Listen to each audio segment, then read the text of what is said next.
লাগি আছে ভাতু খোৱা নাই বহুত কষ্ট আজি নহয় তথাপিতো সালাকাতিত আহিছো যেতিয়া অলপতো কথা কবই লাগিব নে না লাগিব তেতিয়ালে মোৰ লগত কব ভাৰত মাতা কি নৰেন্দ্ৰ মোদী বহুত বহুত ধন্যবাদ আজিৰ সভাত আমাৰ মাজত উপস্থিত অসম চৰকাৰৰ সন্মানীয় মন্ত্ৰী অশোক সিংহাল ডাঙৰীয়া আমাৰ জিলা সভাপতি গোসাই বসুমতাৰী ডাঙৰীয়া অশ্বিনী ৰায় চৰকাৰ ডাঙৰীয়া অৰূপ দে ডাঙৰীয়া হিতেশ বৰ্মন ডাঙৰীয়া শংকৰ প্ৰসাদ ৰায় ডাঙৰীয়া ৰাজীৱ ব্ৰহ্ম ডাঙৰীয়া দুৰ্গা হাজদা ডাঙৰীয়া ফাইলাও বৰগিয়াৰী ডাঙৰীয়া কবিতা বসুমতাৰী ডাঙৰীয়ানী বিভূতি বৰগিয়াৰী ডাঙৰীয়া মৈনাৱতী বসুমতাৰী ডাঙৰীয়ানী লাচিম বড়ো ডাঙৰীয়া ধজেন ৱাৰী ডাঙৰীয়া অমৃত বেগ তিৰ্কি টুডু অশোক সিংঘি মনোৰঞ্জন ব্ৰহ্ম বিনতিবালা বসুমতাৰী সন্তোষ তৰফদাৰ ডাঙৰীয়া মঞ্চত উপবিষ্ট বিশিষ্ট ব্যক্তিসকল আইমাতৃসকল আৰু আজিৰ সালাকাতিত উপস্থিত এই সুন্দৰ সভাত সমবেত আইমাতৃসকল যুৱক যুৱতী বন্ধু বান্ধৱীসকল আৰু মোৰ শ্ৰদ্ধাৰ ৰাইজ আপোনালোকে সকলোৱে জানে যে অহা 2 এদিনতে আমাৰ বিটিচিৰ ইলেকশ্যন ঘোষণা হ'ব আৰু দুৰ্গা পূজাৰ আগতেই আমাৰ বিটিচিৰ ইলেকশ্যন সামৰণিত পৰিব এইবাৰ ইলেকশ্যনত আমি বিজেপি দলে আগতকৈ ভাল কৰি আৰু সুন্দৰ কৰি ইলেকশ্যনত প্ৰতিদ্বন্দ্বিতা কৰিব বিচাৰিছো আৰু সেই কাৰণে 1 আগষ্টৰ পৰা মই বিটিচিৰ গোটেই কেইটা সমষ্টিতে এবাৰ যাব চেষ্টা কৰিছিলো আজি মই সালাকাতিত আহিছো অলপ পিছত মই জমদুৱাৰত যাম অহাকালি মই পৰ্বত জৰাটো আহিবৰ বাবে চেষ্টা কৰিম তাৰ মানে এইবাৰ বিটিচিৰ 40টা সিটৰ 40টাতে মই নিজে গৈছো ওদালগুৰি বাক্সা তামুলপুৰ চিৰাং কোকৰাঝাৰ আৰু ৰাইজক সুধিছো যে বিজেপি দলে ইলেকশ্যন খেলিব লাগে না নালাগে সকলো স্থানতে ৰাইজে কৈছে যে এইবাৰ বিজেপিয়ে ইলেকশ্যন খেলিব লাগে আৰু বিজেপিয়ে চৰকাৰ বনাব লাগে মই সালাকাতি ৰাইজকো সুধিম সালাকাতিত বিজেপিয়ে ইলেকশ্যন খেলিব লাগিব নে নালাগে আপোনালোকে ভোট দিবনে নিদিয়ে অলপ লাহেকৈ কলে নহব ডাঙৰকৈ কব লাগিব মোৰ কাণত মই শুনাই নাপাওঁ ভোট দিবনে নিদিয়ে আমি জিকিম না নিজিকিম একদম পাক্কা জিকিম ঠিক আছে আমাক কোনে কোনে ভোট দিব হাত দাঙকচোন বাপৰে সবে ভোট দিব আৰু সালাকাতিৰ ৰাইজে এবাৰ যদি ভোট দিম বুলি কৈছে ভোট দিবই হয় না নহয় এতিয়া ৰাইজ মই আপোনালোকক কেইটামান কথা কব খোজো আমাৰ বিটিচি 2003 চনত গঠন হয় আৰু 2003 চনৰ পৰা আজি আমি 2025 চন পালো আমাৰ বিটিচি 23 বছৰ হৈ গল যিবিলাক বাচ্চা বিটিচি হোৱাৰ সময়ত মাকৰ কোলাত আছিলে এতিয়া সেই বাচ্চাৰ বিয়া হোৱাৰ সময় হ'ল তাৰ মানে বিটিসি এবছৰ দুবছৰ 3 বছৰ নহয় বিটিসি 25 বছৰ হ'ল ইয়াৰে 17-18 বছৰ বিপিএফৰ চৰকাৰ হ'ল আৰু যোৱা 5 বছৰ ইউপিপিএলৰ চৰকাৰ হ'ল আমি কাকো সমালোচনা নকৰো কিন্তু এটা কথা আমি ক'ব লাগিব যে আমাৰ বিটিসিত ৰাইজৰ মনৰ পৰা যি দুখ আছিলে কষ্ট আছিলে আজিও এতিয়াও শেষ হোৱা নাই আমাৰ বিটিসিত বহুত মানুহে মাটিৰ অধিকাৰ পোৱা নাই বহুত মানুহে অৰুণোদয় পোৱা নাই বহুতো মানুহে প্ৰধানমন্ত্ৰীৰ ঘৰ পোৱা নাই বহুত হস্পিটালত ডক্টৰ নাই বহুত জায়গাত ৰাস্তা নাই বহুত নদীৰ ওপৰত দলং নাই আজি ৰাইজে মই যেতিয়া বিটিসিলৈ আহো ৰাইজে মোক মেমোৰাণ্ডাম দিয়ে স্মাৰক পত্ৰ দিয়ে ৰাইজে আমাক কয় যে স্যাৰ মামা এই কামখিনি আমাক কৰি দিব লাগে কিন্তু এই বিটিসিত যেতিয়ালৈকে আমাৰ বিজেপিৰ চৰকাৰ নহব আমি আপোনালোকক সহায় কৰিব খুজিলেও আমি সহায় কৰিব নোৱাৰো প্ৰত্যেক বছৰে আমি বিটিসিক হাজাৰ হাজাৰ কোটি টকা দিও কিন্তু এই টকা কেনেকে ব্যৱহাৰ কৰিব লাগিব তাক আমি নকওঁ কাৰণ বিটিসিত কেনেকে টকা ব্যৱহাৰ কৰিব লাগিব বা কেনেকে ব্যৱহাৰ কৰিব নালাগিব তাক আমি দিশপুৰৰ পৰা ক'ব নোৱাৰো কিন্তু প্ৰত্যেকবাৰেই মই যেতিয়া ৰাইজৰ মাজত আহো ৰাইজে মোক সমস্যাৰ এখন ডাঙৰ লিষ্ট দি দিয়ে তাৰ মানে বিটিসিত আজিও ৰাইজে বিচৰা মতে কাম হোৱা নাই যোৱাকালি মই মাৰ্ঘেৰিটাত গৈছিলো 20,000 মহিলা সকলো মোৰ মিটিঙত আহিছিলে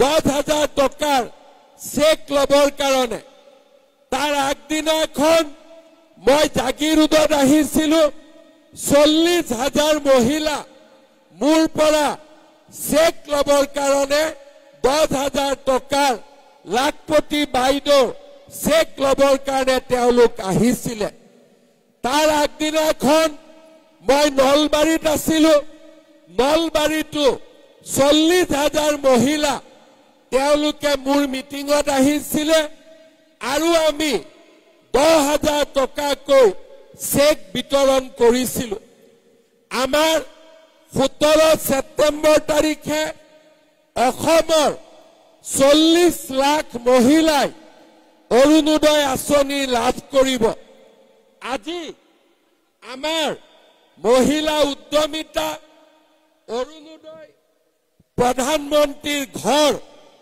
এই আঁচনিবিলাক প্ৰত্যেক বছৰে আমি আগবঢ়াও কিন্তু বিটিসিত সকলোৱে এই আঁচনি নাপায় এতিয়া যদি মই ইয়াতে খুধো অৰুণোদয় কোনে কোনে পাইছে হাত ডাঙক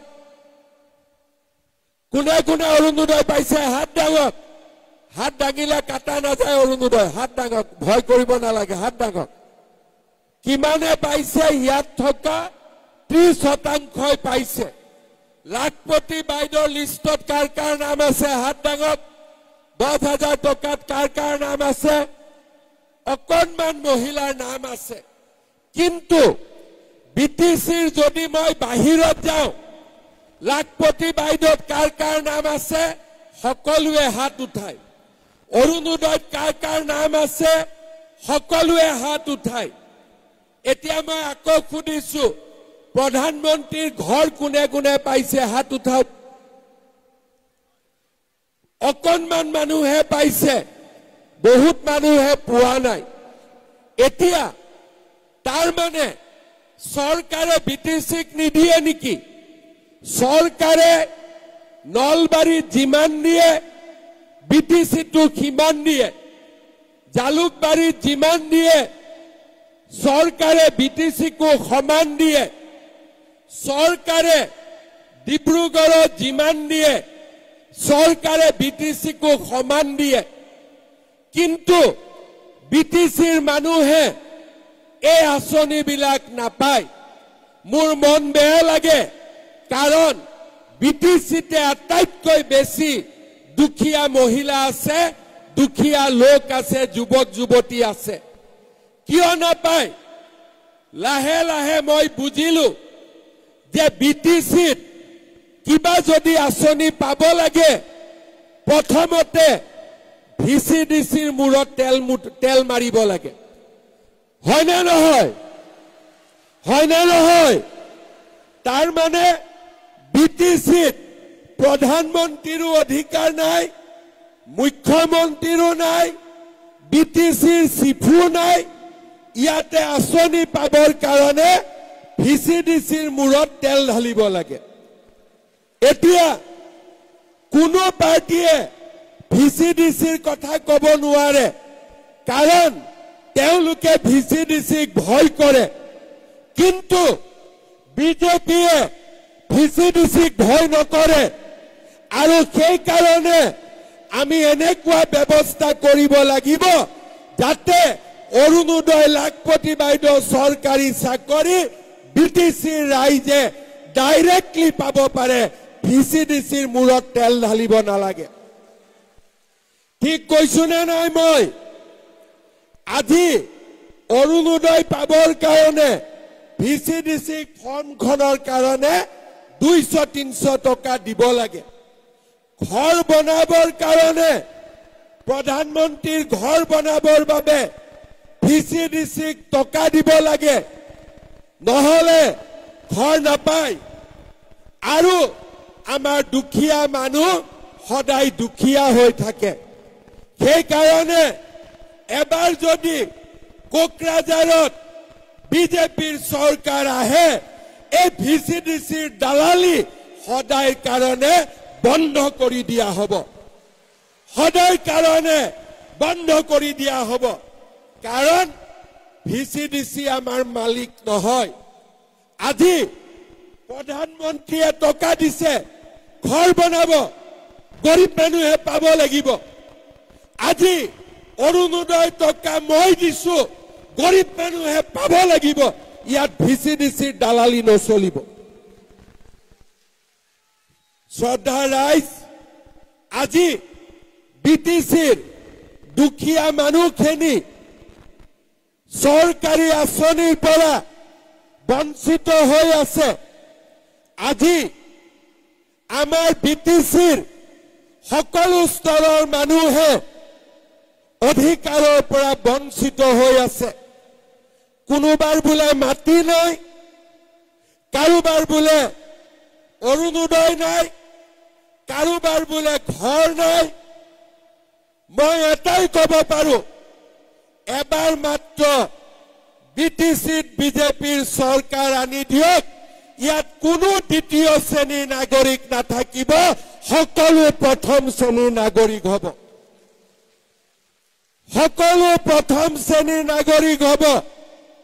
সকলো আই মাতৃয়ে অৰুণোদয় পাব, সকলো আই মাতৃয়ে লাখপতি বাইদেউৰ টকা পাব, আৰু আমাৰ 26টা জনগোষ্ঠীৰ ৰাইজে মাটিৰ অধিকাৰ পাব।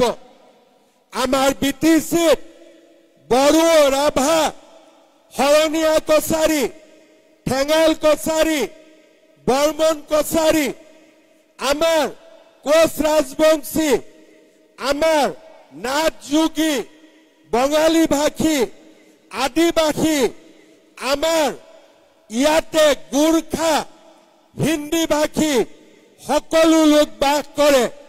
আৰু এবাৰ যদি বিজেপিৰ চৰকাৰ আহে, সকলোৱে সমান অধিকাৰ লাভ কৰিব, সকলোৱে চৰকাৰী আঁচনিৰ সুবিধা লাভ কৰিব। শ্ৰদ্ধাৰ ৰাইজ, মই এনেই কোৱা নাই, মই যি কওঁ তাক মই সদায় কৰিবৰ বাবে চেষ্টা কৰোঁ।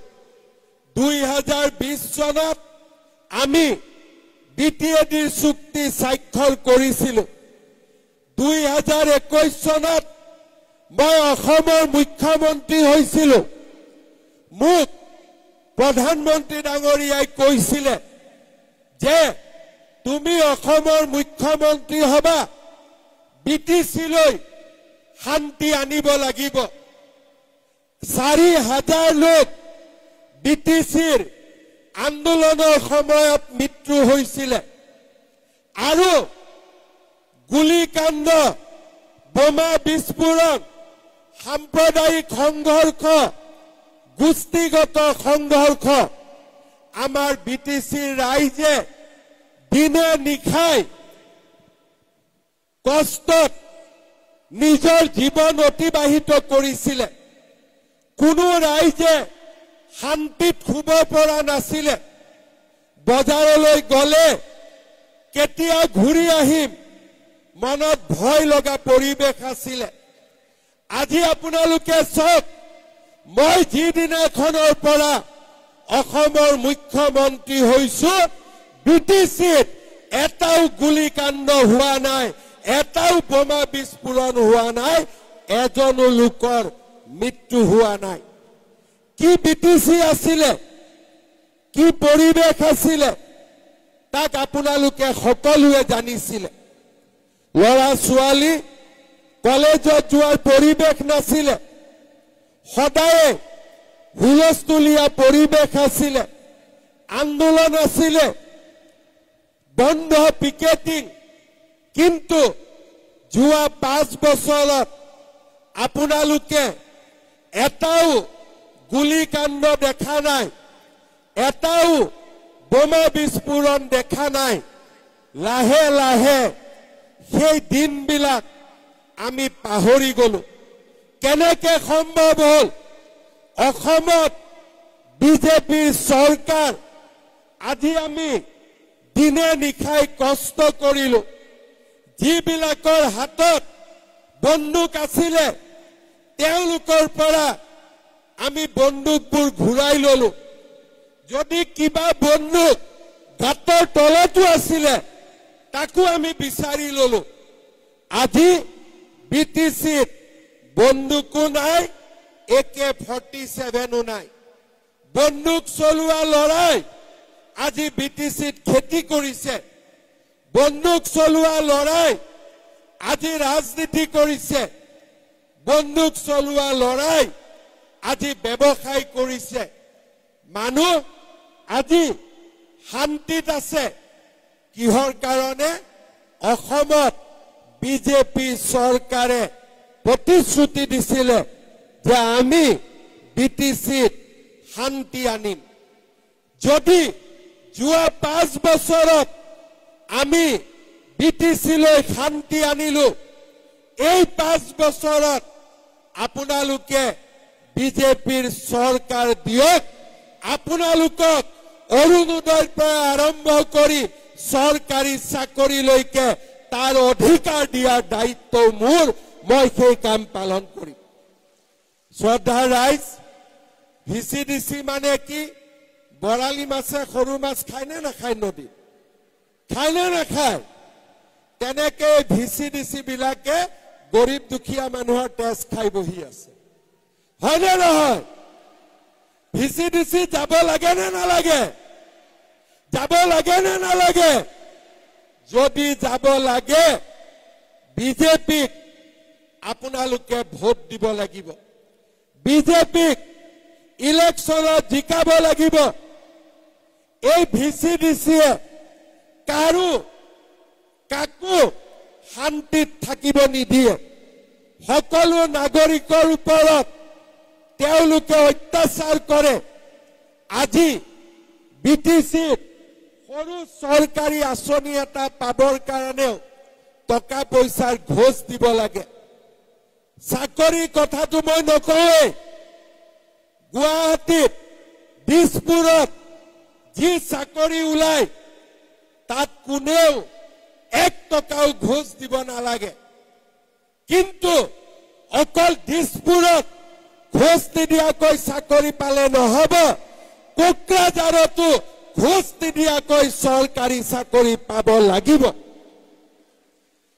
আৰু সেই ব্যৱস্থা কোনে কৰিব পাৰিব সেই ব্যৱস্থা অকল মাত্ৰ বিজেপিয়ে কৰিব পাৰিব আন কোনেও কৰিব নোৱাৰে আজি আমাৰ সভাত বহুতো বয়োজ্যেষ্ঠ ব্যক্তি আহিছে মই দেখিছো সকলোকে মোৰ নমস্কাৰ আপোনালোকে এটা কথা মনত পেলাওক বিজেপি চৰকাৰ অহাৰ আগতে বিটিচিত ইলেকশ্যন কেনেকৈ হৈছিল বন্দুকৰ লগত লৈ মটৰচাইকেলত লৰা আহিব এই অমুকত ভোট দিবি দেই উপায় নাই ভোট নিদিলে গুলি মাৰিব ভোট দিবই লাগিব আমাৰ নিজৰ ভোট নাছিলে ভোটৰ চেণ্টাৰত গৈ পোৱাৰ আগতে ভোট খতম কোনে কাৰ ভোট মাৰিলে কোনো হিচাপ নাই কিন্তু আজি বিজেপিৰ চৰকাৰ বিটিচিত কোনেও আজি মানুহক নমস্কাৰ কৰি ভোট খোজে মানুহক নমস্কাৰ কৰি ভোট খোজে যে ৰাইজ আমাক ভোট দিয়ক ৰাইজক আমি গণতান্ত্ৰিক অধিকাৰ উভতাই দিলো আজি বিপিএফে হওক ইউপিপিএলে হওক বিজেপিয়ে হওক সকলোৱে ইয়াতে নমস্কাৰ কৰি ৰাইজক ভোট খোজে কিন্তু আজিৰ পৰা কেইবছৰমান আগলৈকে ইয়াত বন্দুকত ভোট খুজিছিল কোনে এই পৰিৱেশৰ পৰিৱৰ্তন কৰিলে এই পৰিৱেশৰ পৰিৱৰ্তন বিজেপি চৰকাৰে কৰিলে আৰু তাৰ কাৰণে আজি বিটিচিৰ ৰাইজে গণতান্ত্ৰিক অধিকাৰ ঘূৰাই পালে শ্ৰদ্ধা ৰাইজ শান্তি আহিলে গণতান্ত্ৰিক অধিকাৰ ঘূৰি আহিলে আৰু এতিয়া সময় যে অসমৰ আন জাগাত যেনেকৈ ডেভেলপমেণ্ট হৈছে আন জাগাত মানুহে যেনেকৈ সুবিধা পাইছে আমাৰ বিটিচিটো সকলোৱে সমান অধিকাৰ পাব লাগিব ভিচিডিচিৰ দালালি ইয়াত নচলিব ঠিক কথা কৈছো না নাই ভিচিডিচি বিলাকে টকা খায় না নাখায় কিমান খায় এটা ঘৰ দিলে কিমান লয় কিমান লাগে 10,000 5 নে 10 এটা অৰুণোদয় 200 নে 500 নে 1000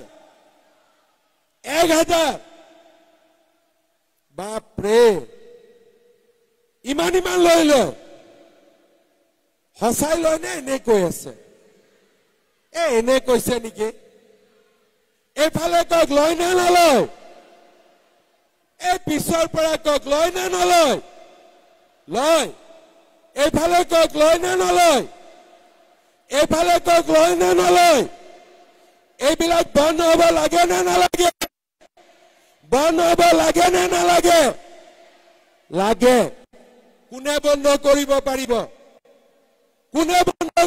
পাৰিব মামাই বন্ধ কৰিব পাৰিব নে নোৱাৰে মামাই বন্ধ কৰিব পাৰিব নে নোৱাৰে মামাৰ ওপৰত বিশ্বাস আছে নে নাই আছে তেতিয়াহলে একবাৰ আপোনালোকে বিজেপিক ভোট দিয়ক একবাৰ আজি অসমত অৰুণোদয় পাইছে অহা জানুৱাৰী মাহৰ পৰা জুনে জুনে অৰুণোদয় পাব তেওঁলোকে গেছৰ সিলিন্ডাৰৰ কাৰণেও আৰু 250 টকা পাব তাৰ মানে 1250 আছিল এতিয়া 1500 হ'ব কিন্তু বেলেগে পালেতো লাভ নাই, চালা কাটি ৰাইজে পালেহে লাভ আছে, হয় নে নহয়? যদি চবতে পায় চালা কাটিয়ে নাপায় মনটো ভাল লাগিব নেকি? লাগিব নেকি? এতিয়া গোটেই অসমতে জিঅ' টেগিং হৈ আছে। যোনে যোনে ঘৰ নাপালে এইবাৰ সকলোৱে ঘৰ পাব, কিন্তু বেলেগে ঘৰ পালে লাভ হ'ব জানো যদি চালা কাটি মানুহে নাপায়?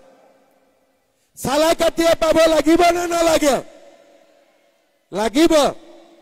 ৰেচন কাৰ্ডত ইমান দিনে আমি অকল চাউল দিছিলো, 1 নৱেম্বৰৰ পৰা চাউলৰ লগতে কম দামত ৰাইজে চেনিও পাব, দালিও পাব, নিমখো পাব। কাৰ কাৰ ৰেচন কাৰ্ড আছে হাত দাঙক। বঢ়িয়া। চাউলৰ লগত দালি, নিমখ আৰু চেনি পালে ভাল লাগিব নে নালাগিব? লাগিব নে নালাগিব? কোনে দিব পাৰিব?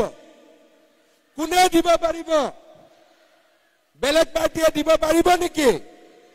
বেলেগ পাৰ্টিয়ে অৰুণোদয় দিব পাৰিব? বেলেগ পাৰ্টিয়ে লাখপতি বাইদেউ দিব পাৰিব? সঁচাই কৈছে নে এনে কৈছে? সঁচাই কৈছে? বেলেগ পাৰ্টিয়ে ভিচিডিচি ভাঙিব পাৰিব? কোনে পাৰিব? ভোট কাক দিব লাগিব? মামাক ভোট দিব লাগিব নে নালাগিব? লাগিব। সঁচাই কৈছেতো। আমি এটাই কথা কৈছো, বিপিএফও আমাৰ শত্ৰু নহয়, ইউপিপিএলো আমাৰ শত্ৰু নহয়, কিন্তু ভোট আমি পদুম ফুলত দিম। হ'ব না নাই? এটা ডাঙৰ হাত চাপৰিব যাওক, পদুম ফুলত ভোট দিম। বঢ়িয়া। কাগজটো চালাকাটিত মই বহুদিনৰ মূৰত আহিছো, লোকসভা ইলেকশ্যনৰ সময়ত আহিছিলো, আৰু চালাকাটিৰ ৰাইজে এইবাৰ মোক কেইটামান দাবী দিছে। এটা ৰাইজে কৈছে যে NTPCৰ চালাকাটিত 3rd গ্ৰেড আৰু 4th গ্ৰেডৰ চাকৰি লোকেল লৰাই পাব লাগে। ঠিক কৈছে নে নাই? 3rd গ্ৰেডটো মই নাজানো, কিন্তু 4th গ্ৰেডটো কৰি দিম। হ'ব? হ'ব? কাৰণ মই মিছা কথা ক'ব বেয়া পাওঁ। 3rd গ্ৰেডটো মই নোৱাৰো, কিন্তু 4th গ্ৰেডটো হৈ যাব। হ'ব? ৰাইজে কৈছে যে চামাৰপাৰা পল্টন বজাৰৰ পৰা নাচুনকুটি হৰি মন্দিৰ থলমাৰা ভিচিডিচিৰ ৰাস্তাটো ধুনীয়াকৈ বনাই দিব লাগে। লাগে নে নালাগে? কাক কাক লাগে হাত দাঙকচোন। বঢ়িয়া। ৰাইজে কৈছে চম্পা নদীৰ ওপৰত কালি পুখুৰীৰ পৰা বাসু গাঁৱলৈকে দলং এখন বনাই দিব লাগে। কাক কাক লাগে? কাক কাক লাগে? চবকে লাগে। ৰাইজে কৈছে যে আমাৰ চালাকাটিত এখন ডিগ্ৰী কলেজ বনাই দিব লাগে। লাগে নে নালাগে? তাৰপিছত ৰাইজে কৈছে বিষ্ণু মন্দিৰ, হৰিহৰ আশ্ৰম, কালীপুখুৰী বিষ্ণু মন্দিৰ, বান্দাৰচাৰা হৰিহৰ আশ্ৰম ধুনীয়াকৈ বনাই দিব লাগে, আৰু চালাকাটিত ইণ্টাৰচিটিখন ৰখাই দিব লাগে। লাগে নে নালাগে? লাগে। চালাকাটিত ইণ্টাৰচিটি ৰখাব লাগে। ঠিক আছে। অৰুণোদয় কাক কাক লাগে? কাক কাক লাগে? হাত দাঙক। ঠিক আছে। লাখপতি বাইদেউৰ 10,000 টকা কাক কাক লাগে? লাগে। প্ৰধানমন্ত্ৰীৰ ঘৰ কাক কাক লাগে? বঢ়িয়া। আমাৰ ৰেচন কাৰ্ডত চাউলৰ লগতে কম দামত দালি, নিমখ, চেনি কাক কাক লাগে? গেছৰ চিলিণ্ডাৰত 250 টকা দাম কমাই দিব কাক কাক লাগে? চবকে লাগে। আৰু ভিচিডিচি বিলাক বন্ধ কৰি দিব লাগে। কাক কাক লাগে? কাক কাক লাগে? সবকে লাগে বিজেপি কোনে কোনে ভোট দিব পাক্কা দিব পাক্কা দিব ইয়াতে ক্যান্ডিডেট দিম না নিদিম সালাকাটি বিজেপি ক্যান্ডিডেট লাগিব না নালাগে মই শুনাই নাই লাগিব না নালাগে লাগিব ক্যান্ডিডেট দিলে হাৰিব না জিকিব হাৰিব না জিকিব পাক্কা জিকিব ঠিক আছে তেতিয়া হলে আমি আপোনালোকৰ কথা মতে কাম কৰিম আজি বহুত গৰম ৰাইজেও বহুত গৰমত আছে সেইকাৰণে তাতে মাইকটো আছিলে মই বোলো ৰাইজেনো কিমান গৰম পাই আছে অলপ প্ৰেক্টিছ কৰিছা সেইকাৰণে ময়ো নিজে গৰমত কৈ আছো কিন্তু বহুত গৰম সেইকাৰণে ৰাইজে অলপ পানী টানি খাই থাকিব নহলে আমাৰ গৰমে একেটা দিন শৰীৰটো বেয়া কৰি দিব বিটিসিৰ ইলেকশন দুৰ্গা পূজাৰ আগতে হ'ব গতিকে গৰম পৰিয়ে থাকিব ৰাইজে খোৱা পানী খাব আৰু আমাৰ বিজেপিৰ হৈ আপোনালোকে প্ৰচাৰ চলাব দিল্লীত বিজেপি দিছপুৰত বিজেপি কোকৰাঝাৰতো বিজেপি ঠিক কৈছো না নাই মইতো ইয়াত আহোঁতে মোৰ বিটিসিৰ সমষ্টিবিলাকৰ নামো মুখস্থ হৈ গল সবৰ লগতে চিনা জানাও হৈ গল অহা 5 বছৰত আমাৰ দিছপুৰত যেতিয়া বিজেপিৰ চৰকাৰ হ'ব কোকৰাঝাৰতো বিজেপিৰ শক্তিশালী ভূমিকা থাকিব এইবাৰ আমি যোৱা 5 বছৰ বিটিসিত আমি শান্তি আনিলো এইবাৰ দুখীয়া দৰিদ্ৰ মানুহৰ কাৰণে আমি কাম কৰিম বিটিসিত কোনো দ্বিতীয় শ্ৰেণীৰ নাগৰিক নাথাকিব সকলো প্ৰথম শ্ৰেণীৰ নাগৰিক হ'ব লাগিব আপোনালোকে আমাক আশীৰ্বাদ কৰিব বিজেপিক নিৰ্বাচনত ভোট দিব ইলেকশনৰ সময়ত আৰু এবাৰ আহিব লাগিব না নালাগে সালাকাটি আৰু এবাৰ আহিম হেবাৰ আবেলি মিটিং পাতিম হ'ব দিনত বহুত গৰম হ'ব না তেতিয়া ৰাইজেও কষ্ট কম খাব এ মাহত নাছিলি নে নাই তহঁতি নাচা হৈ গল দে এবাৰ আমি বিহু গুৱাহাটীত লৈ গলো তাৰ পিছত জুমুৰক ললো এইবাৰ আমি বাগৰুম্বাক লৈ যাম আৰু তাৰ পিছত আমাৰ কোচ ৰাজবংশীৰ ডান্সটোকো লৈ যাম হ'ব হ'ব নে নহ'ব বঢ়িয়া সকলোৱে মোৰ লগত ক'ব ভাৰত মাতা কি भारत माता की बीजेपी बीजेपी नरेंद्र मोदी सालाकाटिर कार्यकर्ता सालाकाटिर राइज बहुत बहुत धन्यवाद आको लग पाम जय हिंद वंदे मातरम